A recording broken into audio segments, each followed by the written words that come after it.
Yo, it's Go and welcome to the video. I'm going to cover a couple tips to help you improve your DPS on Vezax. With Ulduar being out for already 10 resets, everyone should know the mechanics of the fight by now as arranged. Boss does shadow crashes, you avoid them, and then step into the pool that it leaves behind, and it's going to increase your damage and casting speed while you're standing in that pool. The other mechanic is Mark of the Faceless. If you get this debuff, you have to run away from your group, and you just lose all of your uptime. The most important talent and glyph for this fight is having 2 of 2 Nature's Reach to have as much threat reduction as you can for your spells, and a little bit extra range, which ties into not having the Glyph of Focus for your Starfall, which if you have the Glyph of Focus, you can replace that with Starfire. Once I get into my first Shadow Crash pool, I will throw out a couple of Wraths to try to fish for a Lunar proc. The way I've been doing it is I send 2 to 3 Wraths out and just cross my fingers, hope that I proc the Lunar, and if not, then I'll just switch to Starfires until I have to move to dodge another Shadow Crash or the pool vanishes.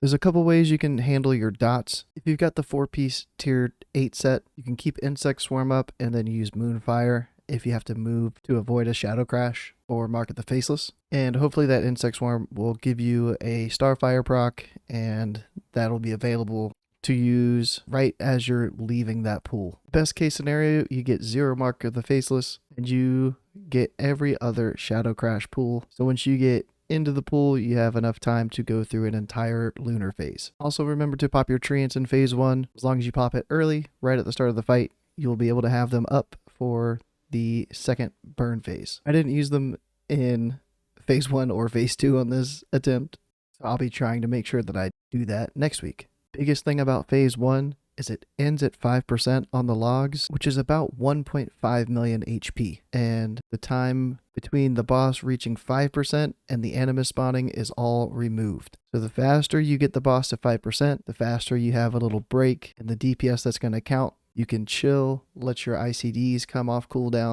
and have everything available for when the Animus spawns. Once the Animus spawns for phase 2, that's when the logs pick back up and your DPS counts again. So pump away, pop your potion, use all your cooldowns, and hope you don't pull aggro. I took a look at the top 2 logs and compared them with my own. Let's take a look at a couple big differences. Got my stats on the left, rank 1 in the middle, rank 2 on the right. We can see I was 8,000 DPS shy of the rank 1, about 7,000 shy of rank 2, and this was a 96 parse that I got. So other than the DPS, at phase 1 getting the boss down to 5% took my guild 3 minutes and 18 seconds. The rank 1 and 2 was about 2.5 minutes. Took us an extra almost 45 seconds to push to that 5%. And then in phase 2, we were about 20 seconds slower to finish off the Animus and the boss. I'm dealing with a lot longer of a fight time than these top ranked parses. So if you look at your own logs, take a look at how long your phases took and see how you compare. Another thing I looked at was the Shadow Crash uptime. I was just under 70%, and the rank 1 and 2 were 75 and 72%. I was a little bit low on my Shadow Crash uptime.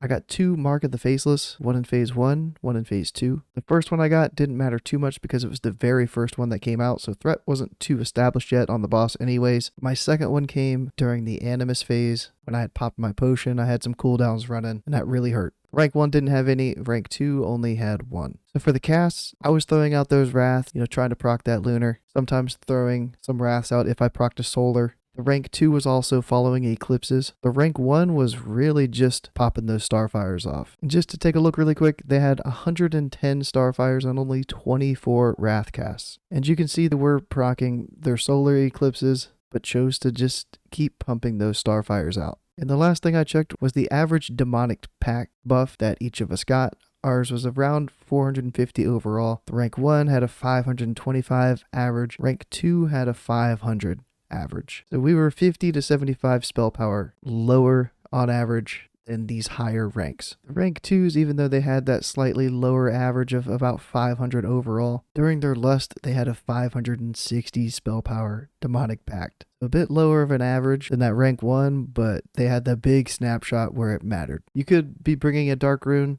give you a little extra mana. Just make sure to bring your bandages so you don't rely on your healers to make up that health loss. Well, that's all I've got for Vezax. If you have any extra additional tips for everyone, leave them down in the comments. Other than that, Good luck on the RNG of your shadow crashes. Hopefully your guild is doing one stack, not two separate split stacks. You'll probably have way less shadow crash uptime if your ranged group is completely split. Having that one stack with one group on each side of each crash, I think really helps out a lot. Thanks for checking this one out, and good luck in your Ulduar runs.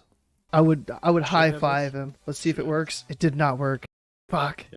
Celebrate the first super chat from Pandora. Oh, I thought I could click on it. I can play it. Oh well. There it goes. I didn't even do it. Look, Panda super chat. Ah! It was just delayed reaction. Aha! It works.